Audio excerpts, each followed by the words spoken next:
শুধু সাপ নয়, মানুষরাও বিষাক্ত হয়। সাপকে তো দূর থেকেও চেনা যায়, কিন্তু বিষাক্ত মানুষকে অনেক কাছ থেকেও চেনা যায় না। মানুষ তোমাকে কতক্ষণ ভালোবাসবে বলবে জানো? যতক্ষণ তুমি তাদের মন রেখে চলতে পারবে। কথাটা বললাম এই জন্যই যে কথাটা আসলেই সত্যি, যে দেখবে যখনই তুমি কারোর মন রেখে চলছো, সে তোমাকে অনেক ভালোবাসবে।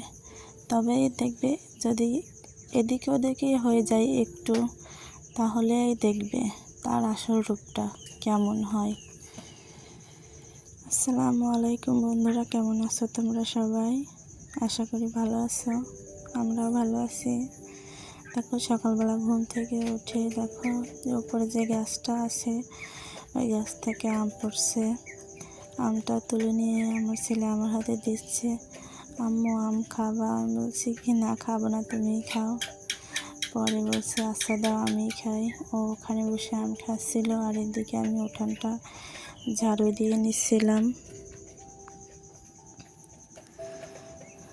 দেখো মানে উঠেছি কিন্তু সকাল 5টায়, আর সকাল 5টার দিকে দেখো আমার ছেলেটা আমার সঙ্গে উঠেছে, আর মেয়েটা ঘুমাচ্ছে এখনো। আর ও আম খেতে খেতে ও বাড়িতে চলে গেল, আর আমি এদিকে উঠানটা, কলের পাড়টা সব কিছুই ঝাড়ু দিয়ে ভালো করে পরিষ্কার করে নিচ্ছি। দেখো জামগুলো পড়ে কি একাকার অবস্থা। আমি মেয়েকে বললাম যে উঠে আগে ব্রাশ করে নাও, ও উঠে পড়েছে। ও এখন যাবে মাদ্রাসায়, যেহেতু আরবি পড়ে। উঠানটা ঝাড়ু দিয়ে তারপরে দেখো এদিকে আমি গাছে পানি দেব। দেখো আমার যে বেগুন গাছগুলো লাগিয়েছিলাম, দেখো অনেকগুলা বেগুন হয়েছে এখানে, অনেকগুলা, মাশাআল্লাহ ভালোই দিয়েছে এবার আল্লাহ ফলন। আর এদিকে দেখো যে সকাল সন্ধ্যা ফুল গাছটা, এখন সকালবেলা ফুল ফুটে আছে অনেকগুলো, আবার সারাদিন ফুলগুলা একদম মুখ বন্ধ হয়ে যায়, আবার রাত্রে না সন্ধ্যার একটু আগেই আবার ফুলের যে আকৃতি থাকে ওরকমই হয়ে যায়। দেখো ফ্রিজ থেকে আমি মাছ বের করে নিয়ে আসলাম, এখন মাছ রান্না করব। এটা হচ্ছে শিং মাছ, আর টাকি মাছ আছে, আর কালো কালো ওগুলো হচ্ছে শিং মাছের ডিম। আমি শিং মাছের কখনো ডিম দেখিনি, এই প্রথম দেখলাম। আর ডিমগুলো একদমই কালো কুচকুচে। দেখো আমি এখন মাছগুলা ভেজে তারপরে মাছ মানে হালকা একটু পাতলা পাতলা ঝোলই করব। আর এদিকে দেখো আমার মেয়েটাও সাইডে বাটাবাটি করছে। ও মানে বাটতে পারে না, তারপরেও চেষ্টা করছে বাটার জন্য। পরে আমি এদিকে মাছটা দিয়ে এদিকে যে পেঁয়াজ রসুন কাটাকাটি করে রেখেছিলাম, আর এদিকে মাছটাও ভেজে নিচ্ছি, এদিকে বেটেও নিচ্ছি, যেহেতু লাকড়ির চুলা।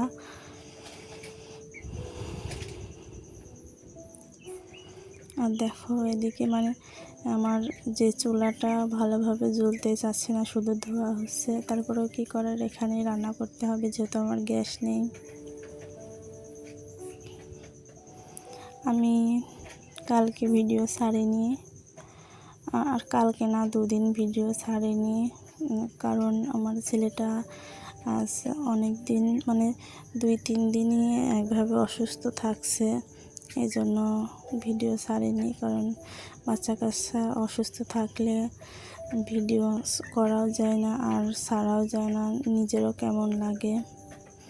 আর এগুলো দেখতে পাচ্ছি, এগুলো কী শাক? এগুলো হচ্ছে খেসারি শাক। এই শাকগুলো আমি মানে যখন ছিল শাকের সিজন ছিল, তখন আমি এগুলো হাফ সিদ্ধ করে আমি ডিপ ফ্রিজে রাখছিলাম, ফ্রোজেন করে, যাতে পরে খাওয়া যাবে। আর বের করে আমি ভাজি করছিলাম, পরে ভালোই লাগছিল, একটু হালকা টক টক আছে, তারপরেও খেতে মজাই হয়েছিল। ছেলে আর মেয়েকে দিলাম মাছ ভুনা করে, আর আমি শাক ভাজি করলাম আমার জন্য। আমি সকালে রান্না করি 2 তরকারি, প্রতিদিন 1 তরকারি রান্না করি, মাঝে মধ্যে 2 তরকারি রান্না করি। রান্নাও হয়ে গেছে। এখন থালাবাটিগুলো সুন্দর করে পরিষ্কার করে মেজে ঘষে নিয়ে এদিকে বিছানার দিকে আসলাম। বিছানার দিকে এসে আগে যে বাবুর কাঁথা, ছোট ছোট কাঁথাগুলো আছে, প্যান্ট ট্যান্ট গেঞ্জি টেঞ্জিগুলো ভাঁজ করেও ঘরে রেখে আসবো। রেখে এসে আমি এই যে নিচের যেই বেডশিটটা আছে ওইটা কেচে দেবো। এই জন্য উপরে যেটা আছে ওইটাই ভালো করে ঝেড়ে মুছে আবার পেতে রাখবো। কারণ কি হচ্ছে, বেডশিট আমার আরেকটা আছে, ওটা আর এখন পাতবো না, কারণ ঈদের মধ্যে পাতবো, আর কিছুদিন পরেই ঈদ, এই জন্য ওটা আর বের করতে চাচ্ছি না। এদিকে দেখো আমার এই জানালা খুলে দিলেই আমার ঘরে যে লাইট আছে লাইট চালানো লাগে না, মানে এত সুন্দর আলো বাতাস আসে, অনেক ভালো লাগে। শীতের সময় গরম আর গরমের সময় ঠান্ডা থাকে, আর বেশি খুব একটা ঠান্ডাও থাকে না, যেহেতু আমার ঘরটা অনেক নিচু। তারপরেও এটাই আমার শান্তির জায়গা। ভাঙা হোক, তারপরেও নিজের ঘরটা সবার কাছেই আপন মনের হয়। এদিকে দেখো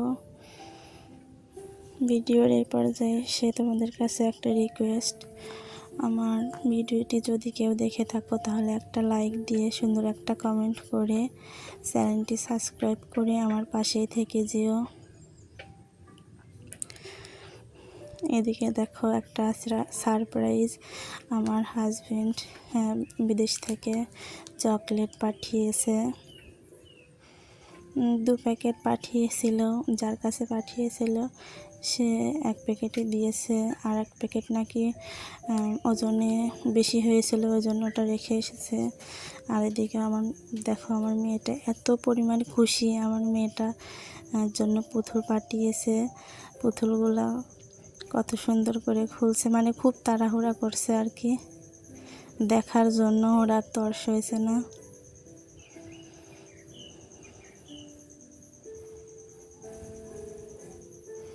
অনেক খুশি আমার মেয়ে আজকে পুতুলগুলো পেয়ে। এই যে পুতুলগুলো দেখতেও কিন্তু অনেক সুন্দর। ভিডিও শেষ পর্যায়ে, কালকে আবার একটা নতুন ভিডিও নিয়ে আসবো। সবাই